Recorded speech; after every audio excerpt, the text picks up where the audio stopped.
what does it take to be a champion? What does it take to be a champion in our everyday lives?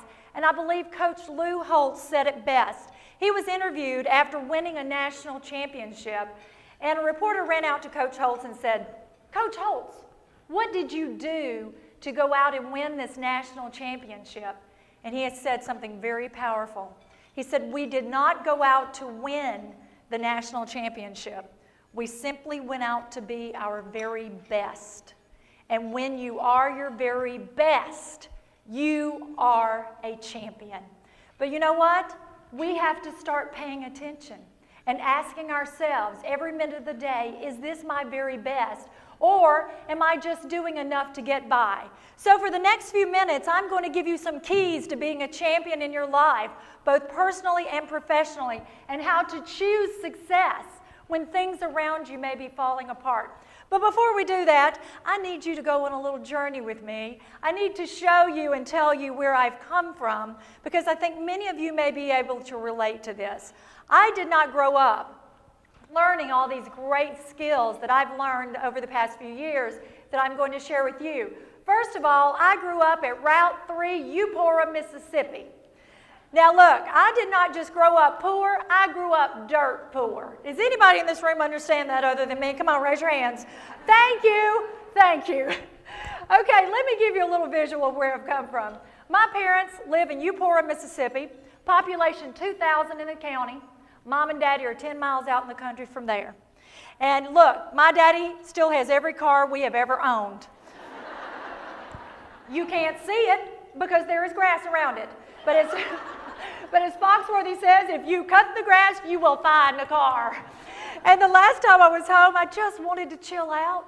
And I said, Daddy, do y'all get that Regis and Kelly? He said, I don't know. I'll go out and turn the antenna. You yell when it gets good. So there were no Think and Grow Rich seminars happening at the Webster County Community Center.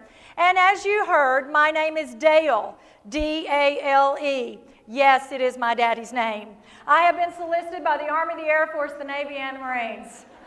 My magazines still show up to Mr. Dale Thomas.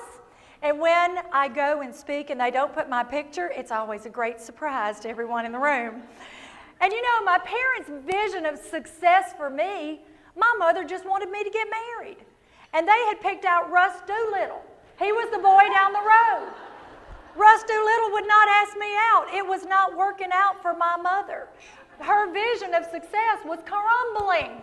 And so I decided I would be the very first person in my family to attend college. So I applied and was accepted at Mississippi State University. And I went in and sat down with my advisor. And he looked at me, he said, we have a little problem. And I said, what is it? He said, they've looked at your paperwork and they have put you in the boys' dorm. Yes!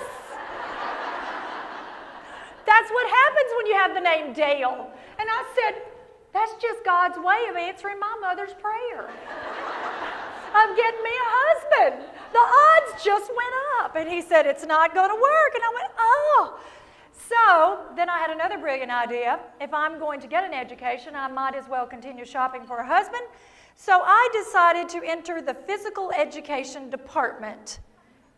Exactly, whoever was laughing over here on this side of the room. To get a degree in physical education, have you seen the shoes? Okay, they will not put you on a basketball court in these shoes. The only thing that runs on me is my mouth, nothing else. So for me to have this degree in physical education is just absolutely comical. But I graduated from Mississippi State with a degree in physical education, and even though I have never coached on a basketball court, I am coaching for life, and for the next few minutes, I am going to be your coach, okay? When I ask you something, I need you to respond by saying, yes, coach. Can you do that? Yes, coach. Ooh, that was good. You've never said that before, a woman in like 3 or 4 inch heels, have you? It's a new day. All right, here's your big question. If you're choosing success this year, here is your big question. Would you like for the next 12 months of your life to be the very best it's ever been? If you would, let me hear you say it. Yes, Coach. Here's the big question. Are you willing to do whatever it takes to make that happen? Yes, Coach. Oh, that was a little weak there, ladies. See, See, here's what happens. People go, you mean I have to do something? Come on. But let me give you a little piece of advice. If you want your life to get better, you have to get better. You have to quit waiting on somebody else to get better or your circumstances to get better. It is your decisions that determine your destiny, not your conditions. Your decisions determine your destiny, not your conditions. I had to learn that at Route 3 Eupora, Mississippi, or I would still be there. Every day when you get up, you have a choice to make. One of the keys to being a champion and choosing success in your life is that you have to choose your attitude each and every day. A positive attitude is a choice, not an emotion.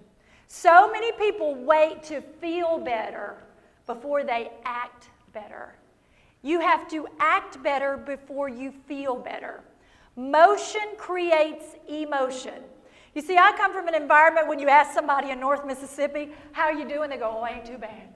How about you? But if you get up every day and start to choose a positive outbound emotion, let me do a little poll here today. How many of you got up this morning and you looked in the mirror and you went, ooh, good morning, gorgeous. Look here, I got a sister, testify, baby. Stand up, stand up, stand up, stand up, stand up. There you go.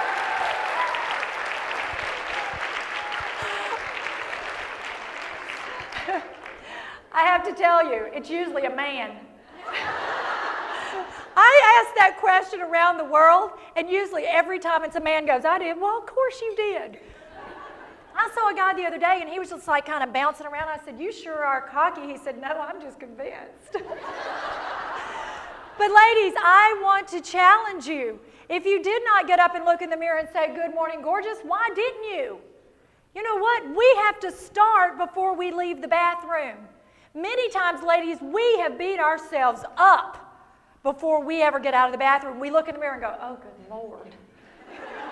What happened?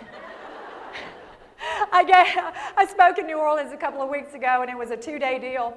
So the second morning, I asked the ladies, I said, did you say good morning, gorgeous? And this lady looked at me, she said, I sure did. And the mirror looked back and said, no, you're not.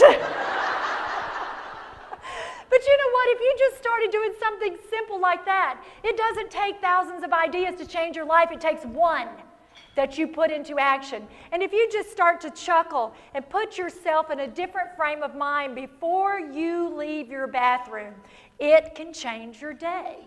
My son Nicholas is now 22 years old, and y'all could pray for me. It'd be fine with me.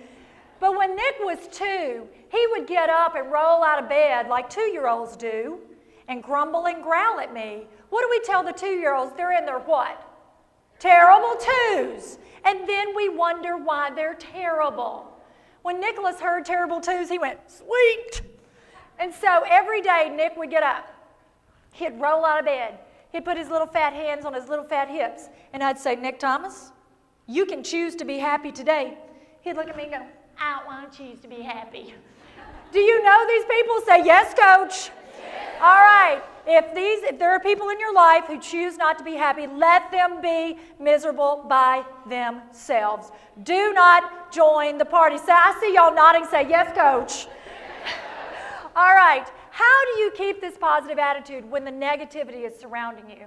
First of all, it is the self-talk that's going on inside your head every single day. Did you know that 95% of your emotions are determined by what you're saying to yourself? 95%.